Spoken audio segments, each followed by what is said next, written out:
occupe-toi bien des choses qui ont de l'importance pour Dieu. Occupe-toi bien des choses qui ont de l'importance pour Dieu. Et à travers ce message, nous voulons atteindre comme but d'emmener le peuple de Dieu à pouvoir s'investir, pouvoir participer, à prendre à cœur toutes les choses qui concernent Dieu, sa maison, son œuvre, afin de pouvoir en tirer des profits, des grâces et des faveurs. 1 Samuel 7. L'arche de l'Éternel qui représentait la présence de Dieu, qui était le symbole, sinon la représentation de Dieu, est arrivé, c'est allé dans la maison de Abinadab. Et on a vu tout à l'heure que Uza et Adjo sont les fils de Abinadab. J'ai fait mes recherches, j'ai réalisé que dans mes recherches, Abinadab, quand l'âge de l'alliance est arrivé chez lui, il n'a pas considéré ça.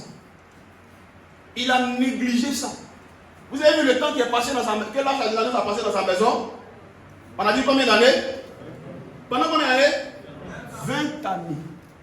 Pendant 20 ans, l'âge de l'Éternel est dans la maison d'Abinadab. Et ce qu'il lui récolte comme récompense, c'est la mort de son fils. En fait, Abinadab n'a pas instruit son enfant sur l'importance de l'âge. Il n'a pas instruit son enfant sur comment considérer l'âge. Parce que Abinadab sait, et la loi le dit, l'âge de l'alliance, ça doit être touché par les sacrificateurs. C'est quelque chose de très important pour Dieu. Et c'est les sacrificateurs qui ont le droit de toucher ça. Et Abinadab, il n'a pas enseigné son enfant dessus. Conséquence, l'enfant est frappé et il est mort. Maintenant, il y a un autre. L'âge de l'alliance est parti chez lui. Donc on va voir. Retournons dans notre texte de base. On est dans 2 Samuel, non? 2 Samuel, combien? Très bien. Donc vous me suivez.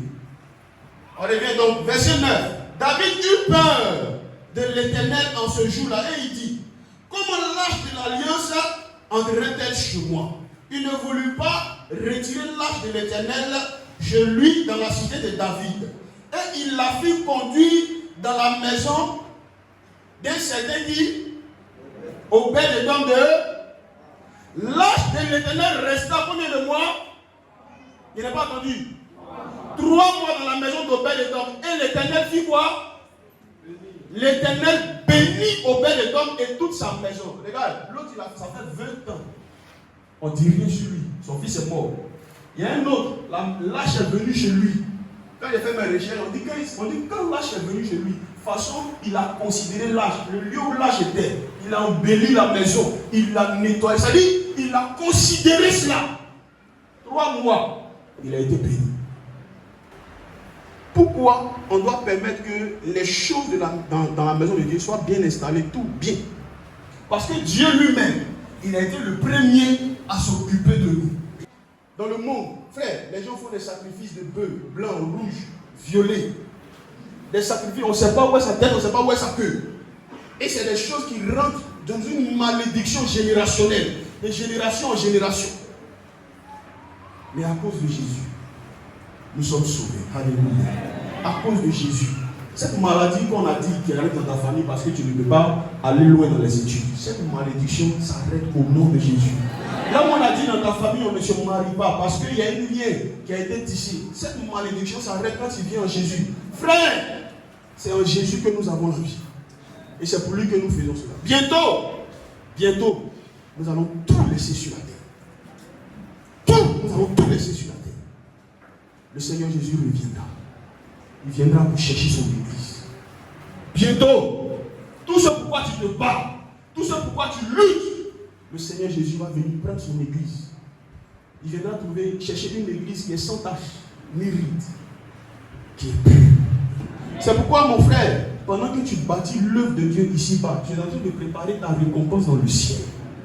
Ce que je te dis, c'est une vérité.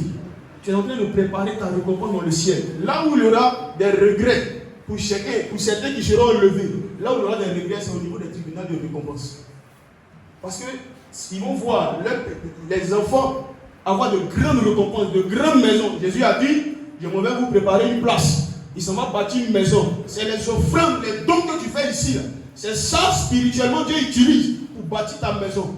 Nous tous qui avons accepté Jésus, on serait enlevés, mais arrivé là-bas, il y en a qui vont dormir dans l'entrée couchée, chambre, salon, villa, et puis il y en a qui vont dormir dans les triplex, parés d'or. En tout cas, moi, je sais que c'est dans le triplex, là, c'est la femme où il guette. Maintenant, si toi tu veux, il faut prendre, voilà, entrée couchée. Voilà, là tu vas dormir à terre. Encourager quelqu'un. Encourager quelqu'un. Quand vous voyez qu'il y a un mouvement qui se fait au niveau de l'église, suivons tous ensemble le mouvement. Ne reste pas à l'écart. Il y a ta grâce dedans. Il y a ta bénédiction dedans. Il y a ton mariage dedans. Il y a ton élévation dedans.